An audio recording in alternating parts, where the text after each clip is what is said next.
Hey, listeners, I'm currently on a break so that I can rest, write, and prepare new episodes of the podcast, which will begin airing on Thursday, September 11th, 2025. I am so excited about that episode, which is going to be with Dr. Ingrid Clayton, where we're going to discuss her new book on fawning. It is going to be amazing. Until then, I've curated an encore season of some of the most popular episodes thus far. So if you're new to the podcast, this summer season is a great place to start. But if you've been around for a while, these episodes are definitely worth a second listen, and I know you're going to get something new out of each and every one of them. And I can't wait to hear what that is. So be sure to share that in the comments or text the podcast to let me know. All right, let's go ahead and dive into this week's episode.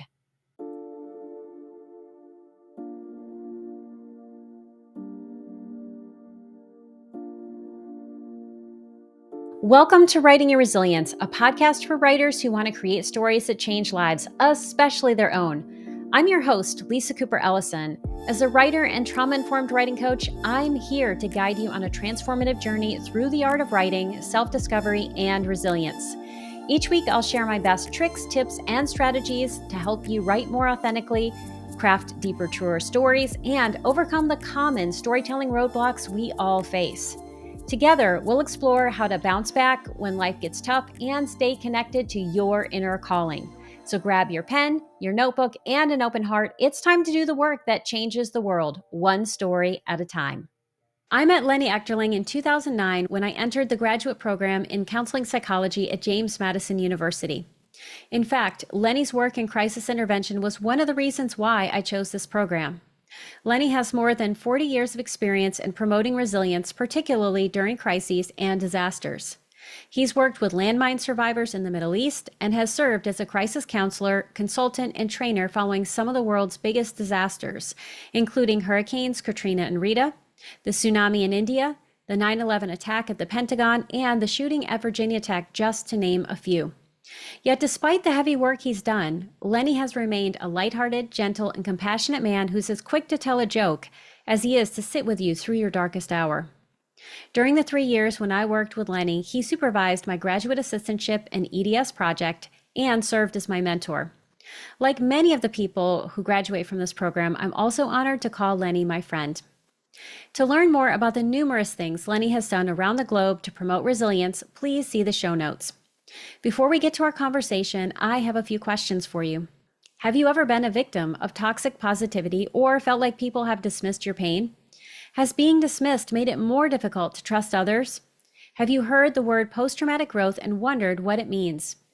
In what ways have you grown as a result of the challenges you faced? I hope you'll ponder these questions as you listen along. Now, let's get to my conversation with Lennie Echterling. Hey writers, I'm interrupting this episode because I am so excited about what I have planned for you. This fall, I'm teaching Free Your Voice, Fuel Your Motivation, a 12-week mindful memoir writing course where you'll claim or reclaim the voice you've been missing, write joyfully, and learn how to lean into your writing strengths. Because this is an intimate experience, applications are required, and I'll begin accepting them on August 1st. In the meantime, if you want to know more, click today on the link in the show notes and hear why my former students call this not just a game changer, but a life-changing course. Well, hello, Lennie. I am so glad that you are here on the Writing Your Resilience podcast. Welcome. Well, thank you so much. I'm so glad to see you. Me as well. It is such a gift to be in your presence. And just before I hit the record button, we were talking about how long we've known each other. And we met in 2009, which is 15 years ago. I can't believe it. Yes, and I still remember so many times. Well, you worked for me too. You were not only a Right. student, but you were a graduate assistant, and then working with you on your EDS research project, which was a pleasure to read and to work with you on. And so it's been wonderful to keep in touch over the years. Well, and the work that I did on my EDS project, and since people are now going to be wondering, A, what is an EDS project? And B, what did Yes. you do? An EDS project is an educational specialist degree project, kind of like a dissertation. I would say dissertation light. Does that sound like a good way to describe it? Well, probably not when you're in the middle of doing it. It doesn't feel light at all. That is very true. It does not. So I was working on that to get my degree, and I worked on some suicide prevention walks. And we were looking at how do you build these in a very resilient way. And a lot of the work that I did for those walks and as a part of that program really serves as the foundation for everything I do now and for this podcast. That's wonderful. That's great to hear. So I bring everything I did at James Madison University right with me. Yes. Well, well, I was also a student of yours.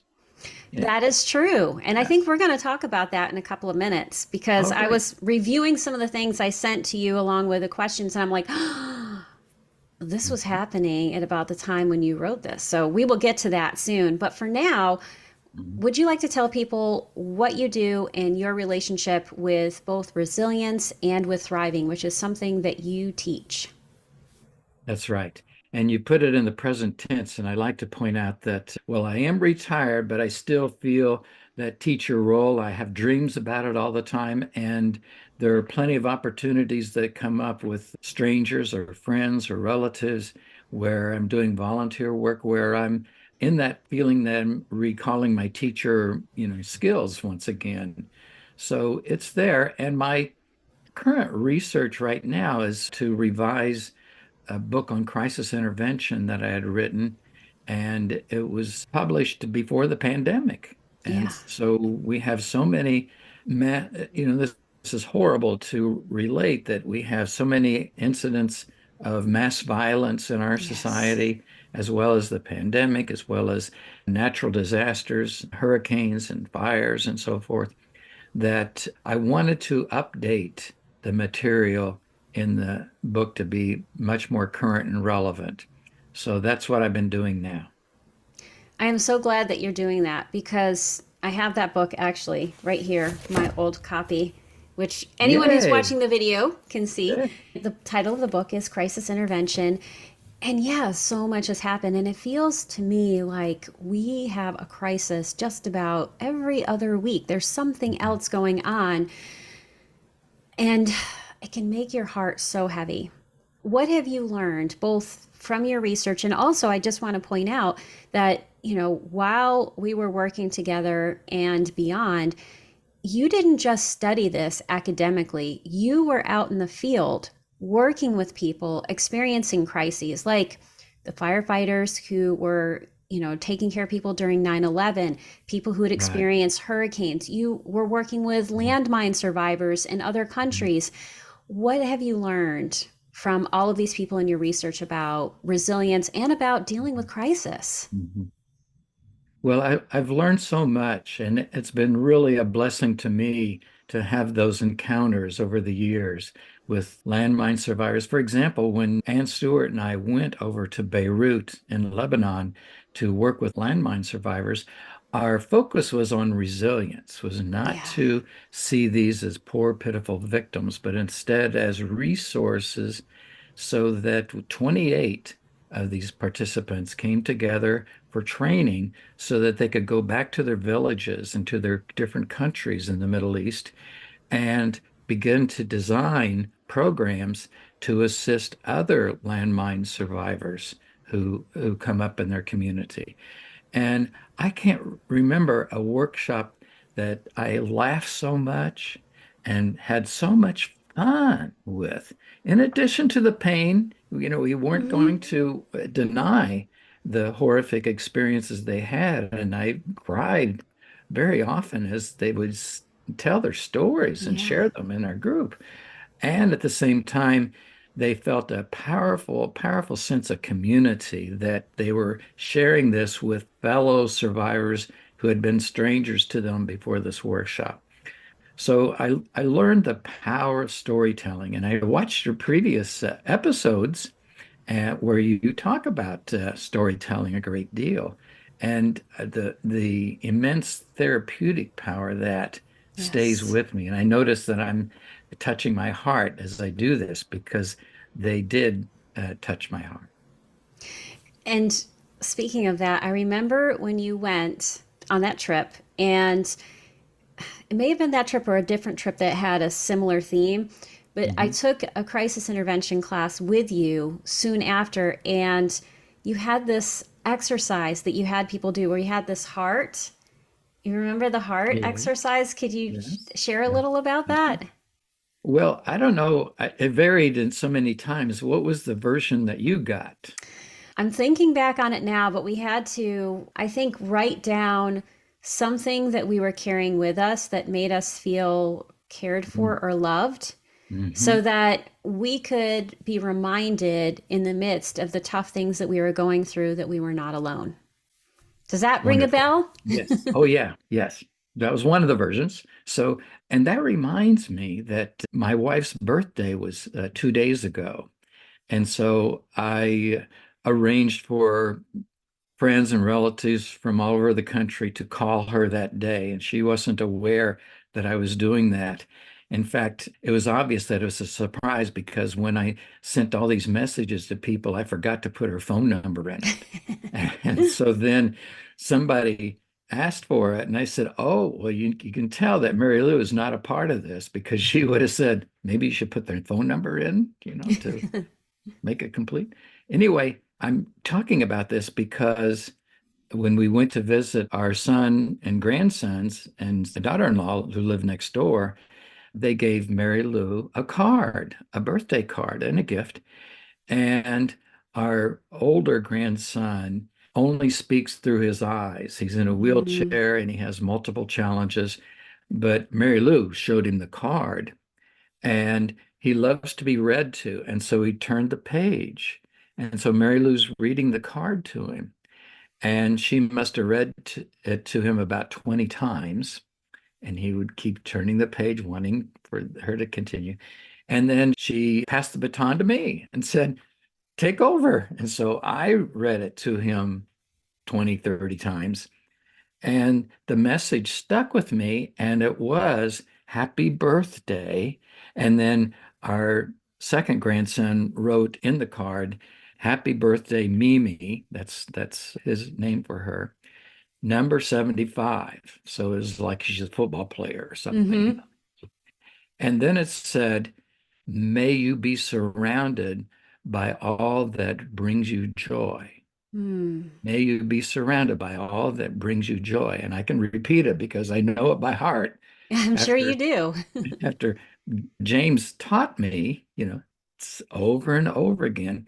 And that's exactly what we were talking about right here in that exercise with the heart. What do you carry with you that brings you joy, that reminds you of your support? Yes. And that's where I have what I call triggers for resilience. Mm-hmm. And I know that you have trigger warnings in your material, which is wonderful. I also think we need to consider that we also have many objects or messages that remind us of resilience, who cares for us, and so forth. So that's what I have with me at all times. I love that you said that.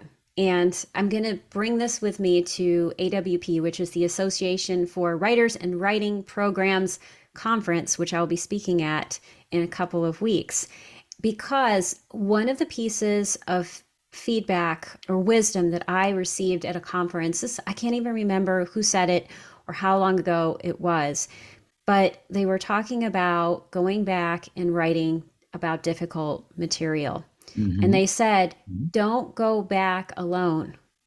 Carry Mm. a backpack filled with the things that fill you up and bring a Yeah. flashlight so you know what you are illuminating or why you're going back. And I love that you had that. And I'm going to have to get that out because I still have all of those materials somewhere.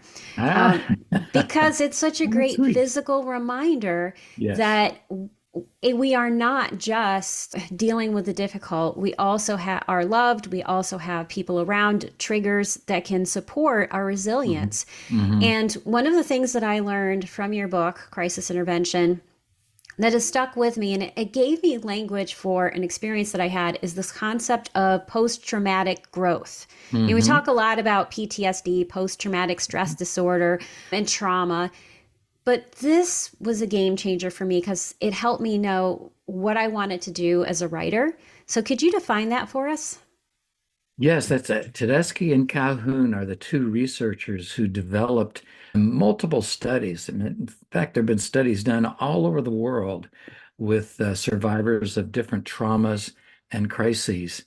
And it's not immediate. We're Hmm. not talking about right afterwards. It might even be 2 years later with follow-up studies where they and other researchers and ourselves, we did this with our landmine survivors too, and also found post-traumatic growth. And it's evidenced by a greater appreciation, a deep appreciation of life and Hmm. what's going on, recalling a sense of wisdom and perspective that they bring to their encounters now, a deep sense of appreciation for everyday, normal kinds of experiences that they can now savor with Yes. such tenderness. And then closer relationships with others in this fact. And so those are the highlights of post-traumatic growth. There are other aspects that people will often personalize. They're better able to cope with it. And I don't want to individualize it because it's part of being a community, part of a family or a family-like relationships that they have created with volunteers, relatives, neighbors, fellow members of their worship group, and therapists and counselors who have helped them to travel this journey not alone, Hmm. but with Yes. others. Absolutely. I think that community aspect is so important. And one thing that I read in the book, because I just was reading through that again, and also it was something that I've said in the past, is that for me, at least, post traumatic growth is being able to look back at these really tough experiences and seeing the gifts in those experiences and being able to say, this was hard. This was something I wouldn't wish on anyone. And it was such a gift to my life. But I think one of the things we have to do in order to get there is to honor the very tough feelings we might have about a situation. Mm. Exactly. And just because somebody might have now a post-traumatic growth doesn't mean that they didn't have post-traumatic stress disorder Yes. too, that they can overlap tremendously. And part of the resilience that we have as human beings is being able to emerge from that hell and to then create a whole new heaven for us. Yes, absolutely. And to that ability to be with yourself wherever you are. And I think one thing that can get in the way is toxic positivity, which you had recently written something about on Facebook. And I can speak to my own experience of being a person who had had Lyme disease and who was sick for a number of years. I found myself being a victim of that in the beginning because I didn't want to be sick. And I felt like, well, if I just imagine my, recovery, and if I just focus on like, I'm going to get better at this certain time in this certain way, it will happen. And the reality was, I was in a state of hell. I was absolutely miserable. And on Mhm. top of the misery of the disease, I was experiencing shame and guilt, and I was stuffing my feelings about the disappointments I had about being sick at this time when I felt like my life was opening up for me. And I think it can cause so much damage. What have you learned about positive toxicity, and how are you personally working to combat that? Because not only are you this learned person who knows all of these things, you are walking your talk because you are also a cancer survivor. That's right. Yes. And I had forgotten just how long that's been ongoing for me. Yes. I think the earliest diagnosis was about 2016. Mhm. It- I was in treatment earlier, but they weren't definite about the diagnosis of cancer. But I found that the phrase toxic positivity is one that Mary Lou brought to my attention because Mm. as she's been dealing now with breast cancer and the treatment, that she found that so many times that people who were wanting to be very supportive, but we're also saying, "Oh, you're so courageous and you're my hero and just stay determined and keep positive. You can do it. I know you can." And they're acting more like cheerleaders than they were as friends who could also empathize and understand the Mhm. anguish and pain and the fear that was engendered by the cancer too. So that was one of the reasons why I've put that in the new edition of the crisis book, because that is something that I wanted to make sure that because we might want to highlight the growth of somebody, that we don't ignore the pain too. Yes. And I tell my students, you empathize with the crisis, but you're curious about the survival and the potential for thriving that you're picking up as we go along. But you can't deny that this is so painful and difficult. And I think a lot of people do the cheerleading thing because it's easier to be off the field Mm-hmm. and to not have to deal with those kinds of painful feelings that are going on with somebody that you dearly love. Mary Lou's been a great mentor to me dealing with my cancer, of not doing any of that kind of toxic positivity. And I hope that I'm doing the same with her, of being a partner in this, but not being off the field as a cheerleader, denying that when she's going through a lot of pain. Yes, because you're both dealing with cancer diagnoses. Right, yes. And mine's, I'm hoping that I'm dealing with a form of cancer that my oncologist said there's no cure for your form of cancer, Mhm. but we can manage it. And so that's our goal. And so I'm continuing on with some treatment and medication as well as follow-up sessions. And so far, so good. My last appointment was very positive.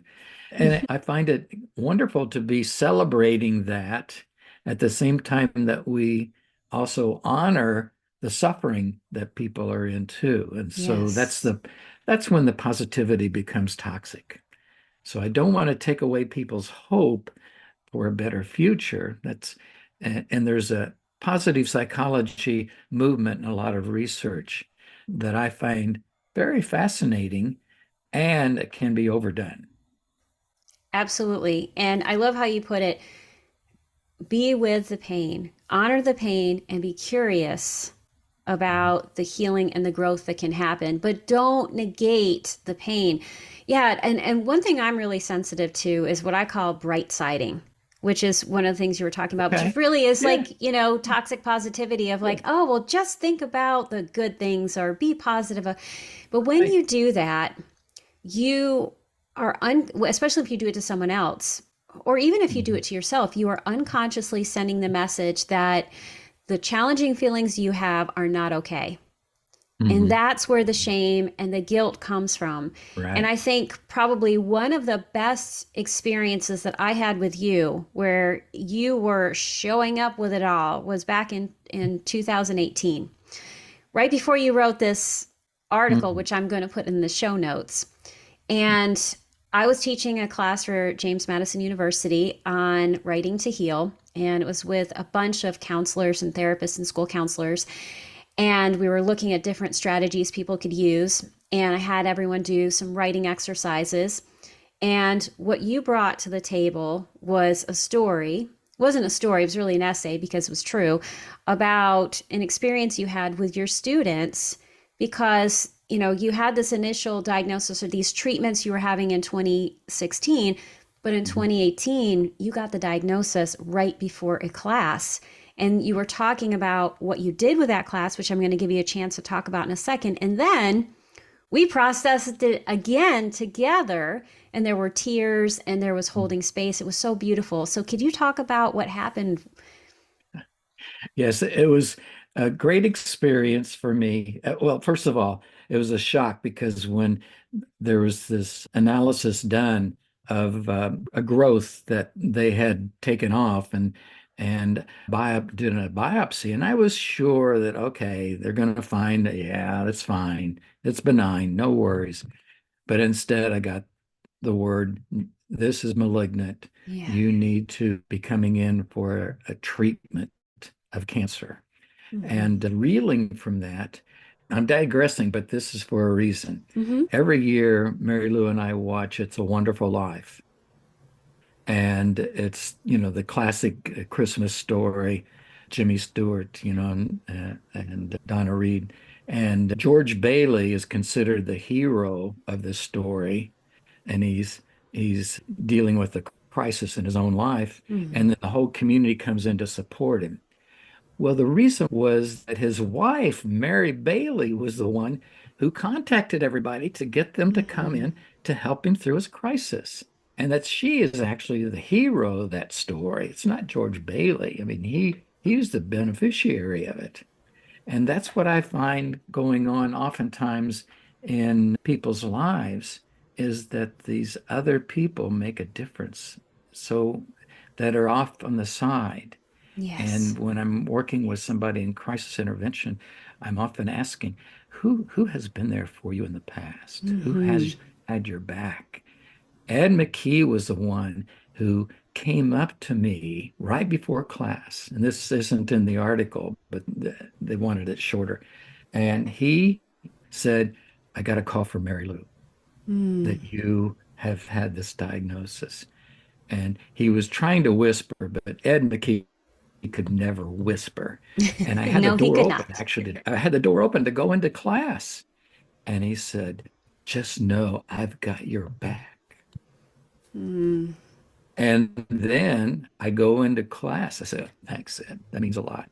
And then students could hear him say, I've got your back. Yeah. And then they also could see me being upset. And Mm-hmm. that's why I had that choice right at that moment. Well, do I just play it cool and not bringing this up? But I said, well, damn, this is a crisis intervention class. And I've got people who are in training to become counselors. I'm going to go ahead and share. And it was a powerful experience where they were incredibly supportive and empathic, did none of the toxic positivity. They were there for me expressing their sense of their own shock and surprise, as Mm-hmm. well as their dedication to being there to have my back as well, too. And it just taught me the power of teaching and being a student at the same time. That I Yes. was learning from my students what it means to actually go ahead and to ask for help. And here's this old crisis intervener who was doing that so long for others. Now it's being done to me, and I've got to show the grace of opening my heart up to that. I always, every time I hear that story, I just love it because it takes so much vulnerability and trust to let people in. And yet, when we do, beautiful things happen because Mhm. crisis often happens when we are alone.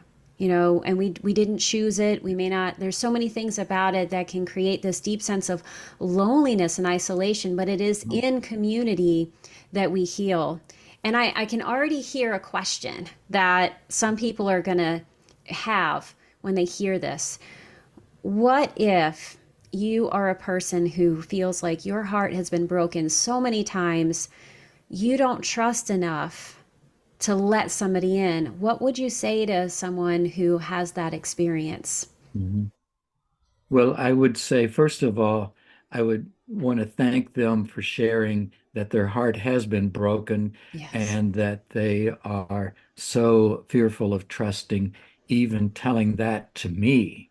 And I Mm-hmm. want to honor that act of courage right there because oftentimes the scariest step, and when people are dealing with counseling, is to actually make that appointment and come in and see somebody and begin to share what is so deep and dark in their hearts. And Yes.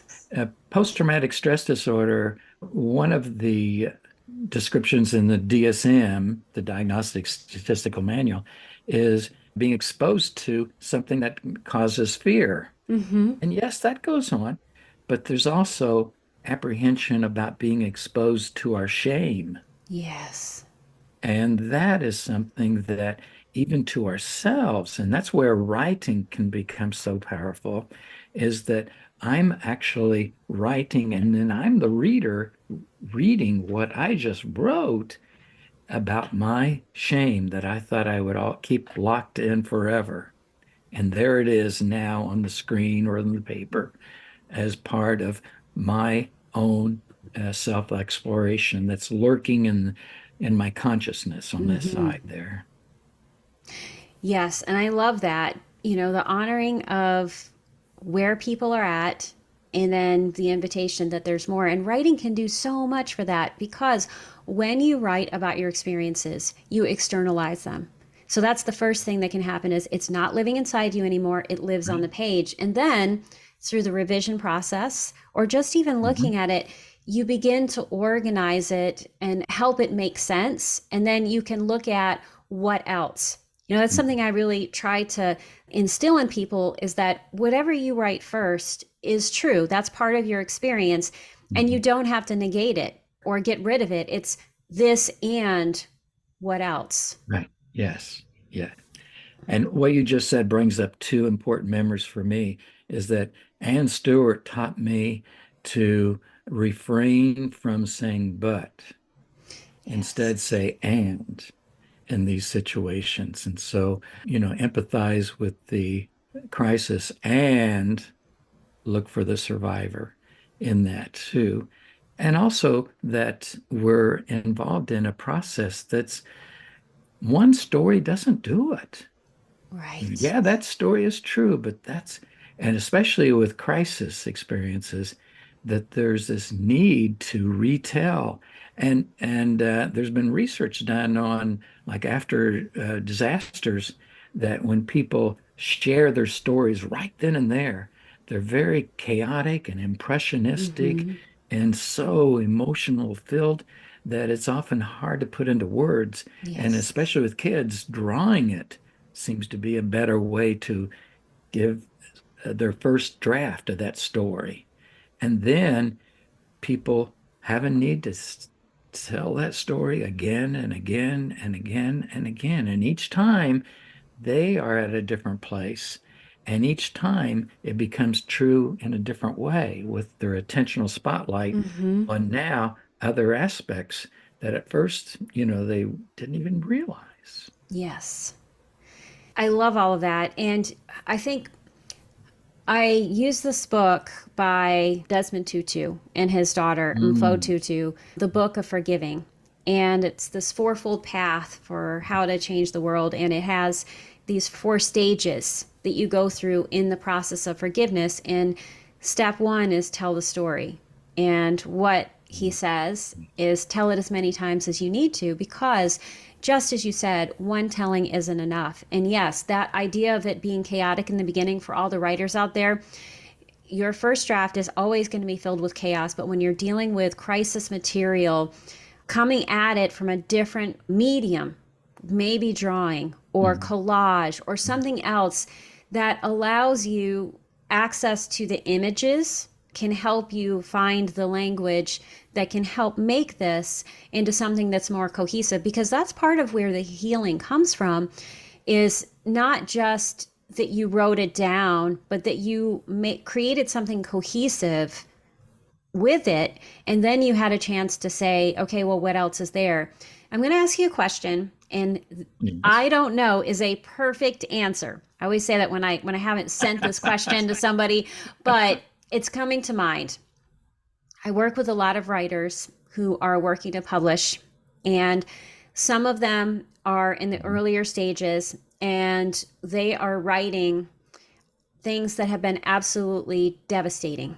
And they are working to create art from that. But something I see people do that I'm personally trying to figure out how to work with them on in a different way so that we honor the pain, we also become curious about the survivors that when people write what I call the victim narrative, and when I Mhm. say victim, what I mean is just the narrative of powerlessness. Yeah, sure. And when Yeah. you just keep revising that over and over again, just to make that part clearer, you reinforce that piece of the story, not just in your brain, but in your nervous system. Hmm.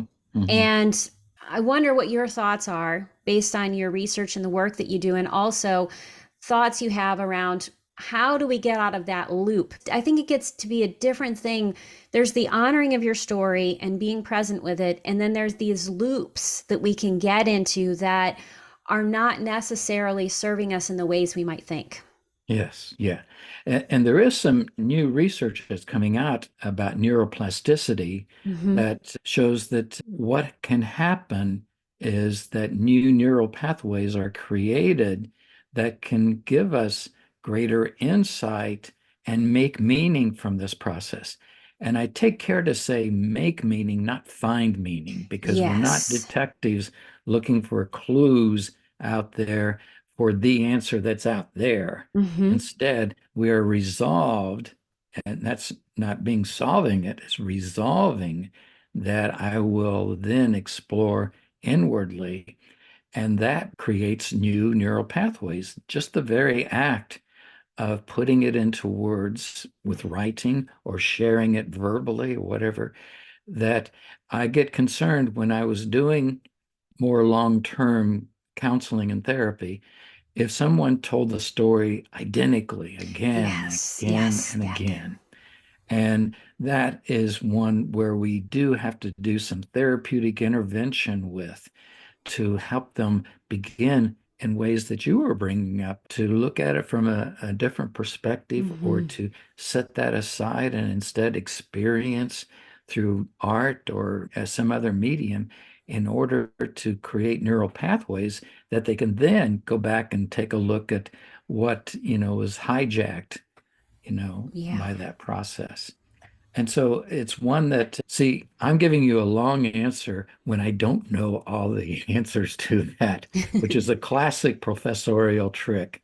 But I think we're on our way towards discovering some important insights that's not going to minimize it or just reduce it to brain functioning, but instead oftentimes enrich it by our own ability to recognize, hey, it used to be an expression of saying, well, that's pretty easy. That, we're not talking about brain surgery.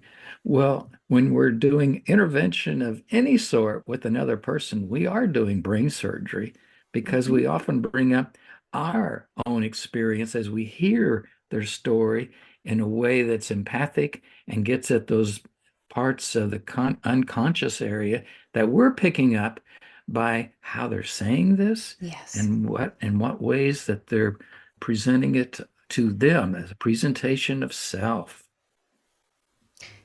I think that there was so many good insights and also such good information, especially around this idea that we are not finding meaning out there. We are Mhm. looking for meaning in here. And Right. it brings back this idea around toxic positivity that I was reading about this morning, this idea that we're looking for the silver lining, right? You don't Mhm. have to look for the silver lining. Mhm. You need to find the meaning inside yourself. And that is something that you can create regardless of what the experience is. And when you do this work, you do create those new neural pathways. This is brain surgery. You do this work, you're doing brain surgery on yourself Right, without a exactly. scalpel, thankfully. Right. No kidding. Yeah. There's no blood, nothing else going on with this. And this is where I find it, I think you mentioned in our discussion before we started taping about my brother Denny Yes. who died. And I was curious about when this might broadcast because my last conversation with him was 5 days before Valentine's Day. Mm-hmm. And he had just gotten back from Thailand. And this is where you might see some sources of my humor because I asked him, well, how many Thais did you get? That kind of thing. It's really, we both enjoy those kind of stupid puns. And I was talking to him about his experience and what it was like and all the adventures he had and it was wonderful. And he's was living out near Seattle, and here we were in Virginia. And at the end, I began to learn a lesson that hey, you might not have this moment again, Hmm. So I said, instead of goodbye, which I always did before, I said, I love you, Denny. Well, those were my last words to him because, he died 10 days later. So I found that to be so important for me that I take the time to look at every single opportunity where I might do an act of kindness or to Hmm. show gratitude or to share my feelings of compassion and love for somebody. That's been a lesson I've taken with me. And so I've told that story a number of times, but each time I hope I tell it from a different place so that I am now someone who's had the experience of being, a patient and who's been dealing with my partner who is dealing with a life-threatening illness and who wants to savor every moment of the chances Yes. to say, be kind. So, so, so important. And, the fact that we both lost brothers suddenly is something that's been a Right. bond, 'cause Yes, that's true. that conversation you had, it sounds like it was on February the 9th. Is that correct? Or was it the February the 8th? You don't have to do the It math. was pretty close to that. Yeah, because it was before Valentine's Day, February 14th. So, yeah, February 9th sounds right. 8th could be. Well, February 8th is the anniversary of my brother's death. And every time I hear that story, I think about the piece of post-traumatic growth that I learned. And it was something I had to really wrestle with was that, before my brother died, we had been chatting on AOL. This was back in 1997 when, all of this was brand new. Mhm. And because it was brand new, it would go off a lot because we were on AOL and, you'd get kicked off and try to get back on again and again. And we didn't get back on this last time. And there was something that said to me, like, you need to say, I love you. You need to say, I love you. Because we always Mm. did. And I had this thought, well, there'll be another time. And then, of course, there wasn't. And that was such a piece of guilt that I had because he died by suicide. And, you know, but also he taught me so much about how you have to make sure you listen to your body and you say these things and you do this. So it's, for me anyway, what I would say is that I always try to make that a practice.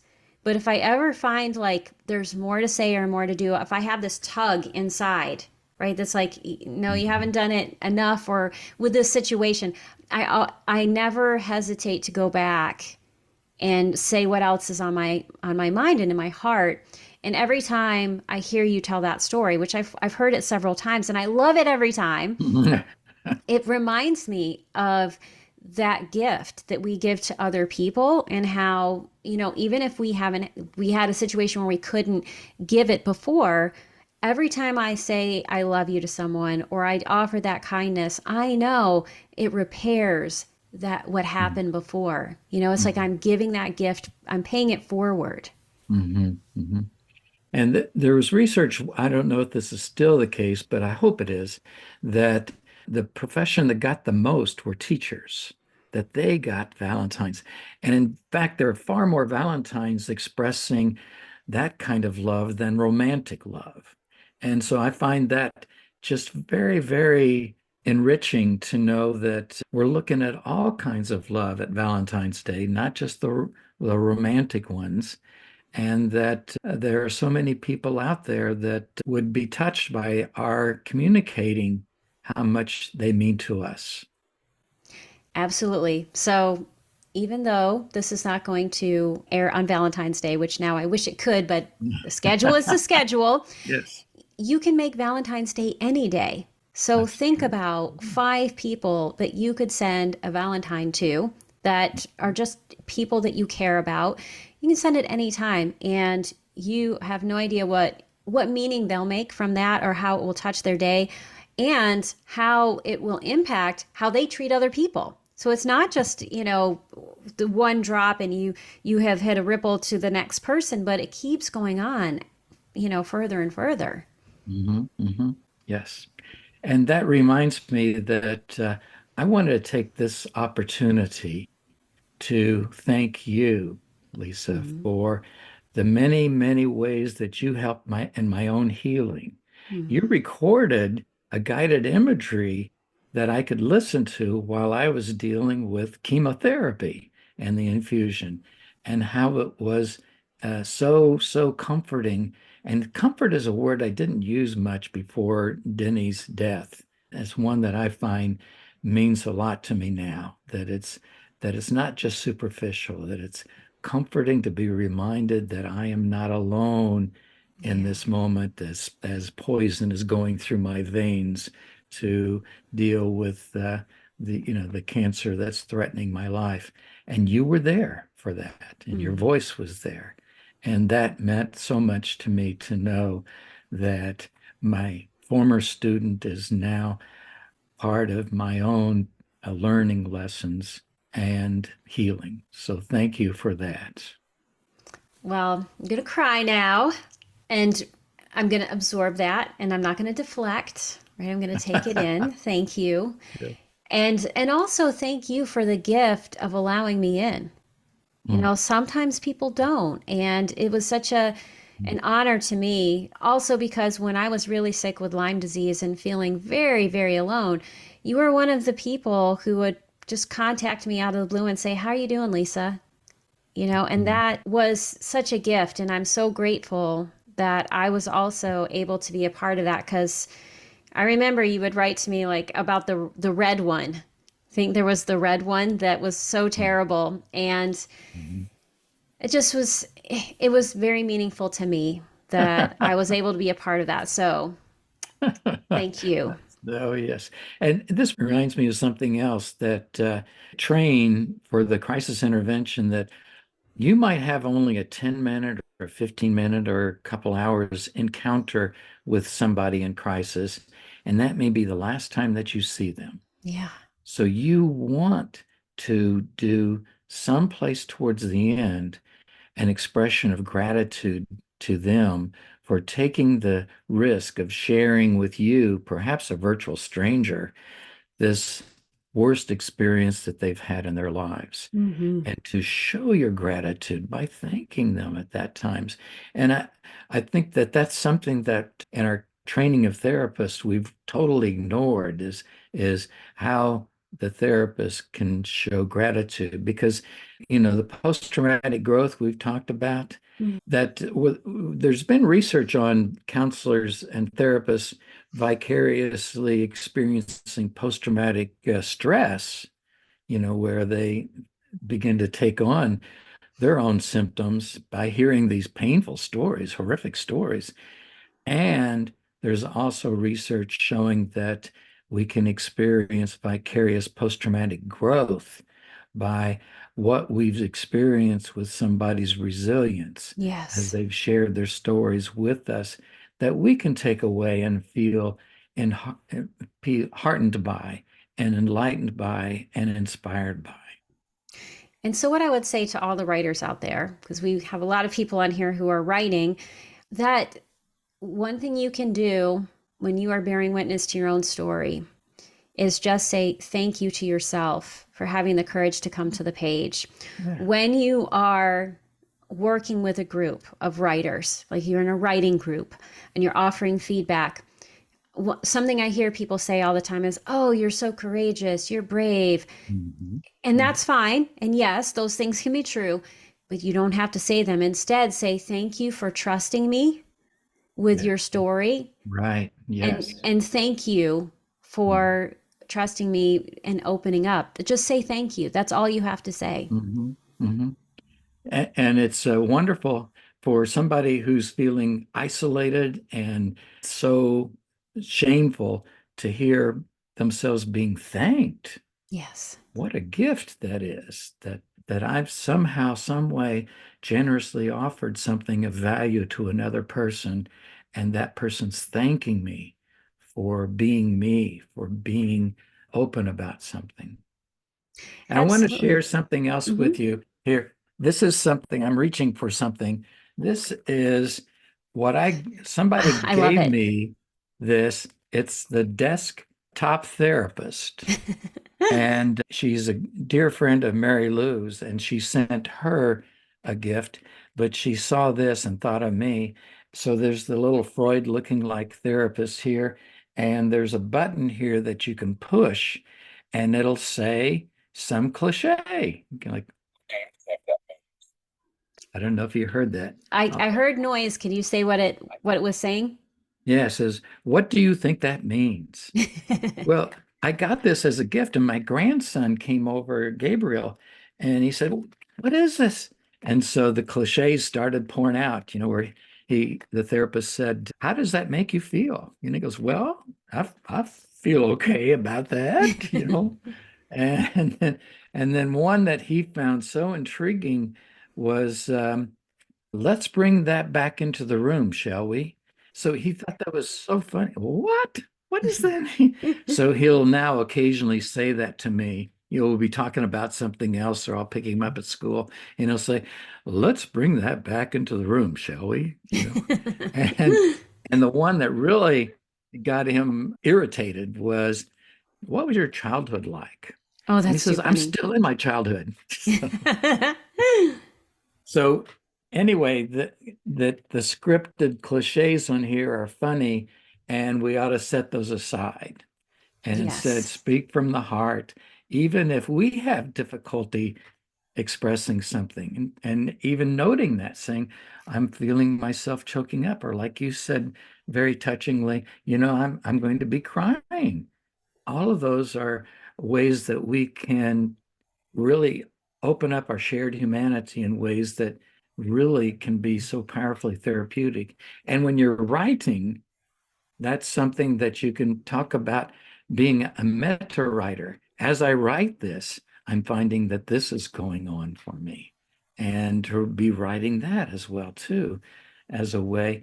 And Pennebaker is a social psychologist who Mhm. did research on the therapy of writing, who found that in these classical studies, where one group is randomly assigned to write about the worst thing that ever happened in their lives, and the others are randomly assigned to just write about day-to-day mundane things, that the ones who wrote about, their traumas, their disappointments, their crises, then 6 months later, their health was much better, Mhm. and they're less likely to have gone to the college health center. And in so many other ways, by dealing with that is therapeutic in and of itself, of putting that into words. Absolutely. It takes the chaos of experience and creates sense around it. And yes, I've read Pennebaker's books. I love what he has to say.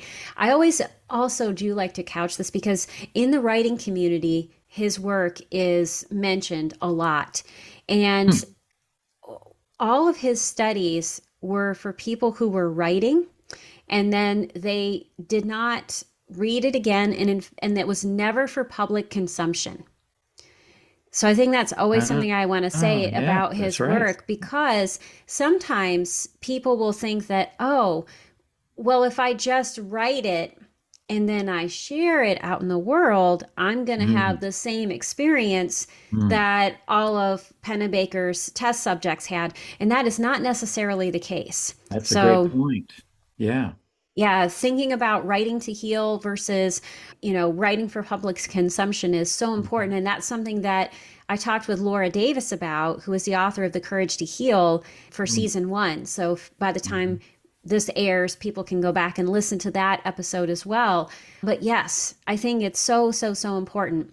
And as we wrap up, I always ask people a series of questions. And the first one I always ask is, what is the best writing advice you've ever received? That I've ever received is, let's see, I think it's not so much advice as it wasn't taught, I caught it. So Mm, the contagiousness of the love of the word is something I've caught. I have a dear friend of mine who sends me regularly. I get emails from him pretty much every day, in which he will often share a sentence that he came across that he just loved. mm, And he wanted to share it with somebody, so he sends it to me. And that enthusiasm that he has been contagious for me in my writing right now, which sometimes can get a little tedious, and that I have to really get myself psyched up to return to this project that's been ongoing for a long time now. And so it's not so much advice that, was taught to me as that the emotion that was I caught Mm. from the contagiousness of his enthusiasm. I love that. And I want to share the best piece of writing advice that you gave to me, which is a good EDS is a done EDS. And Right. I translate this to my clients' work all the time. And I'll say, a done draft is a good draft. There you And go. sometimes just get to Yes. that point, and that's how we make progress. Yes. Yes. How do you nourish and nurture your resilience? Mhm. I find that as a grandparent, and living next door to my grandkids, that cuddling up to James, who has no words but the most soulful eyes, Mm. and when we connect eye to eye, I feel like it's heart to heart. And Mhm. he, in his wheelchair, will dance like this, back and forth, with his arms, and he'll play hide and seek with me sometimes, where he'll hide his face and then he'll show it to me, and then we'll do a peekaboo thing. That all of that are ways that I find I'm just celebrating life. And then our other grandson, I pick him up from school and he comes to our home to do his homework. And he inspires me all the time with things such as he has spelling words, and I remember having Mhm. spelling words, 18 of them he has every week. On one day, he's got to write them alphabetically, and another week or another day of the week, he's got to do a synonym, another day, an antonym, and on the fourth day, he's supposed to write a sentence with each of those 18 words. Mm. Well, he decided, and I think this is good advice for your writers, is that he decided to make a story connecting all those sentences. Oh my So gosh. for example, I remember two words he had were bridge and gravity. And so he started this story, said, London Bridge is falling down. And the next sentence was, and it's not because of gravity, it's because the Germans bombed it. And so then he goes on to this fantastic story where he's playing with history and making it fictional as he ties together these words. So I find it, and then, Mary Lou is always doing things that make me laugh and that I feel connected to her in such a deep way. We've been married for over 54 years now. Mm. And it seems that you mentioned earlier how, long ago our first relationship was and how it seems like yesterday. And that's how it feels like with me, that I can share things with her that nobody else would get that in joke Hmm. except for her.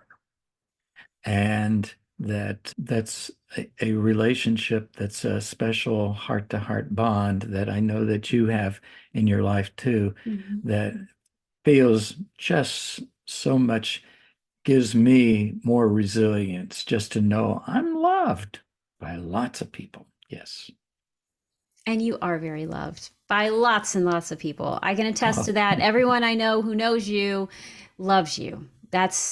You've just given mm, so much, and now everybody is like, oh, Lennie, I love him so much. And I'm so glad that you did. It's true. And I'm so glad that you have that in your life mm, and that you pay attention to it. You know, part of resilience is about where we place our focus. You know, and again, like we've talked about mm. the whole time, Right, it's not ignoring the tough stuff, but it's right, also saying, right. and these other things are happening because, I remember you writing to me in the midst of this chemo treatment where you had just awful side effects at times. Your grandsons would also do these wonderful things for you, and they would say Mm, all of these very cute mhm, things. I always love hearing about them. And that would make your day, and it would mhm, make it more tolerable, easier to deal with the tough stuff that you were also enduring. So it wasn't an ignoring of that, but that where you place your focus can be so important. And it works in writing Mhm. too, where you place your focus on the page and on the situation can have a profound impact on your readers, but also on you as the writer and those neural pathways that you are building in your brain. And I'd like to mention something else that for me, writing isn't just something for publication. Writing can be a silly poem that I write to a member of the family, or writing can be the annual Christmas newsletter that we send out. That this is a 30-second edition of that, Oh my gosh, where 30 we seconds. have parodies of whatever's happening in the news that's it's called the North Pole Inquirer. And so we're talking about the Grinch often and Frosty and Mm-hmm. Santa and reindeer, all of those come into play here.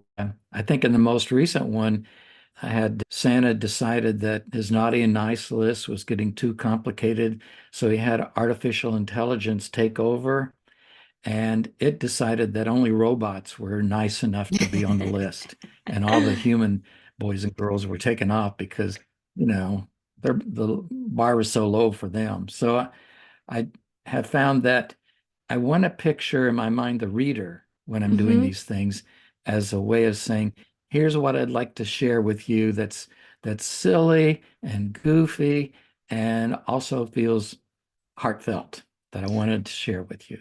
Yes, and I think that's so important because, I work with a lot of writers and they think that everything has to be for, we'll call publication. I'm putting that in quotation marks for those of you who can't Mhm. see it, in the sense that it's going to go to a literary journal or it's going to get a publisher or, it's going to become a book. But sometimes writing for the joy of writing and the joy of connection and just the fun of it can be so helpful. And I have another book here that you wrote, which I find to be absolutely delightful, and that I'm holding up right now Oh is my Good gosh. Night Jung, which is a play on the classic Good Night Moon. And it's so fun to read. And, it's such a nice counterbalance to some of the headier academic work you do. And the Mhm. work you do in Mhm. crisis and dealing with trauma and writing about that is like this fun little book. It has a bunny character who is Jung, and you can look it up online. It's very fun. So I love that you bring that up because I think bringing joy into the process is so important. And it's such a nice balance to maybe some of the heavier work that we do. Well, if people want to learn more Right. about you or they want to continue this conversation with you, what is the best way for them to connect? Email is fine for me, and you can post that on your notes there. And I'd love to hear from people. By the way, I just sent that book to a former student, doctoral Oh, student who had nice. just had a baby. Her baby's newborn, but got a taste of the Jung in there. Nice. And one of my former students was from Bulgaria, and I had to try to find a way to rhyme Rogerian, Oh, and Bulgarian was the one I came up with. So she thought I was writing it, to her. That's a that's the easy way to connect with me. yeah. And so Lenny's email address will be in the show notes. And also for those of you who might be thinking, like, who is Jung? And what are you talking about with Rogerian? Carl Jung did psychoanalysis. And so he is a prominent person in the field of psychology. And so is Carl Rogers. I want to thank you so much for being on the podcast today. It was such a joy to talk with you. Thank you so much, Lenny. My pleasure. This has been wonderful to reconnect. Thank you so much. Thank you so much for listening. If you'd like to learn more about this week's guest, please see the show notes for this episode. But before you go, I would love it if you would text the show if you're on Apple Podcasts or Spotify, or leave a comment on YouTube letting me know your biggest takeaway for this episode or what you loved most about it. And speaking of your comments, I want to thank each and every one of you for the comments that you have shared thus far and the ways that you've reached out to me through email, my Substack, and all of the different ways that you have to connect with me. It has been such an honor to get your feedback and to hear what you love about the podcast. Thank you so much. I look forward to engaging with it more in the future. And listeners, if you haven't had a chance to connect with me or to share something about the podcast, I would love to hear from you too. Until next time, please remember that your story matters. And as you work on it, you change lives, especially your own.